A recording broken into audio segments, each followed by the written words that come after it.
And when Trump now takes his Secretary of the Treasury, ex-Goldman Sachs. Of course.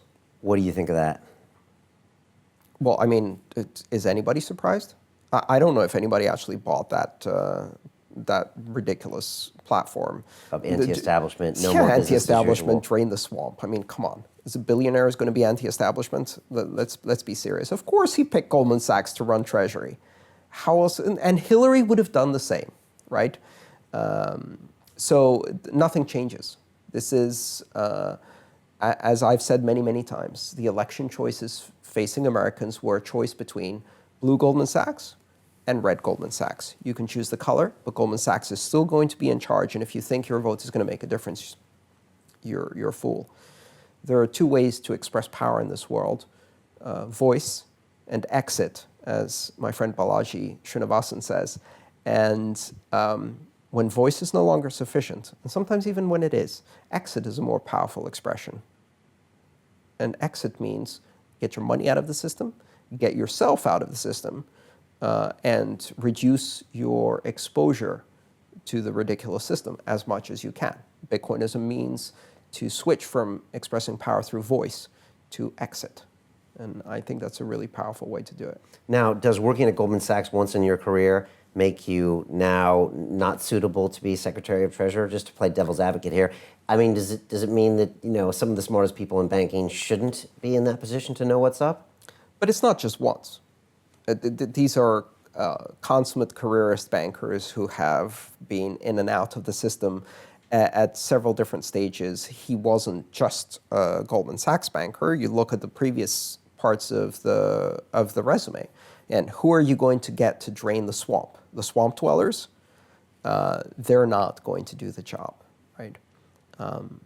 And keep in mind, this isn't a matter of evil people doing evil things. This is a matter of systemic corruption, because the system itself is geared towards corrupting those who participate, and corrupts them in a very subtle ways. They start believing certain assumptions, right? What's good for Wall Street is good for the broader economy, that without these ways of doing things, we wouldn't be successful, or we wouldn't produce growth, or whatever. So it's not as if bankers are evil. Most of the people who work at banks are really nice people. They're really smart people, and I've worked with Investment Club. Today, I consider it the best investment that I've ever made. We get 4 projects presented a week by their associated CEOs. Personally, I'm completely blown away by the quality of these projects, and I know of nowhere else where I would be given this same opportunity. Each week that passes, I feel more appreciative of the fact that I'm a member of this group. The vibe was just tremendous. Everybody's on the same wavelength. We just clicked. Everybody listened to each other, enjoyed their company. It was just magical, magical. Take action. Don't take my word for it. Due diligence you need to do. And I really hope that someday down the road I see you in the club. It far exceeded expectations, without question.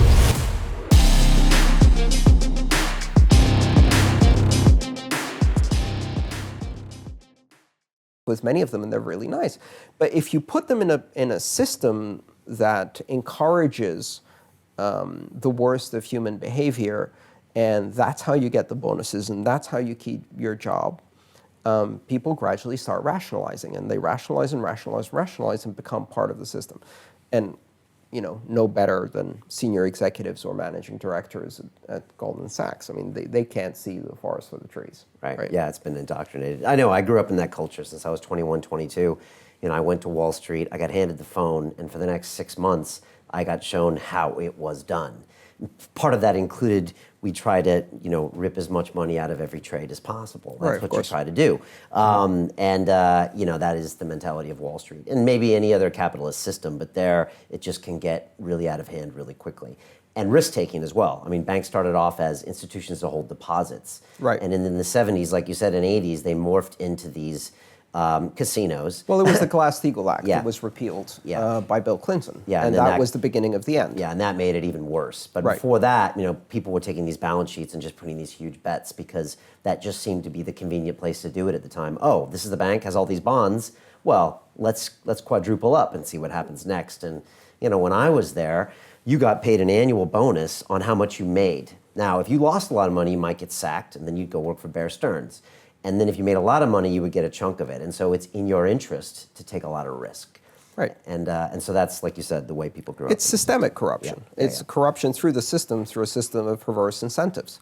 And no one is impervious to that. It's not a matter of individual failing of morality. It's that the system is geared towards producing these outcomes. And as long as you don't change the set of incentives and organizational structure, these are the outcomes that will be produced. And the regulators are part of the same system that produces these outcomes. And nothing changed. You know, the Great Depression of 2008 is still ongoing. And if you want to check with the new Secretary of the Treasury, you know, the first question they should ask them is, how's the economy going? And if they say the economy is growing and improving every day, they are completely out of touch with what's really happening in people's lives. Because the people who elected Trump would say the economy is a complete mess, right? Why? Because there's two economies. There's two economies. There's the economy that the hedge funds live in, because these aren't even banks anymore, they're hedge funds. And then there's the economy that everyday people live in all of the Midwestern states that elected Donald Trump, or that screamed for Brexit, or that are going to maybe elect Marine Le Pen in France, or, you know, these are people who are still suffering 8 years later with enormous increases. They look at the papers, and the papers say, we have no inflation. The inflation rate is low. Really? If you exclude food, energy, and healthcare, and the cost of rent. Are you kidding me? So if you exclude, you know, living, breathing, getting sick, and living somewhere and eating, sure, there's no inflation. But real people, that's 80% of their paycheck, and that's been increasing at double digits. So, you know, this discrepancy between this bubble that the hedge funds live in and the real world is enormous. Hey, I know investing in crypto is scary.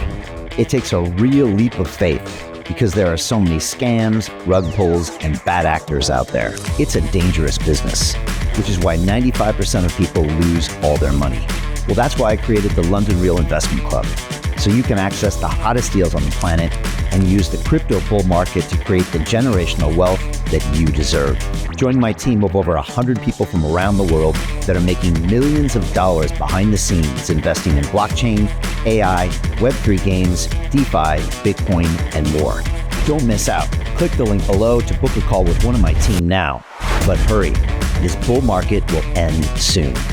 I know investing in crypto can be scary. That's why you gotta join the investment club. Pull the trigger. Let's do this.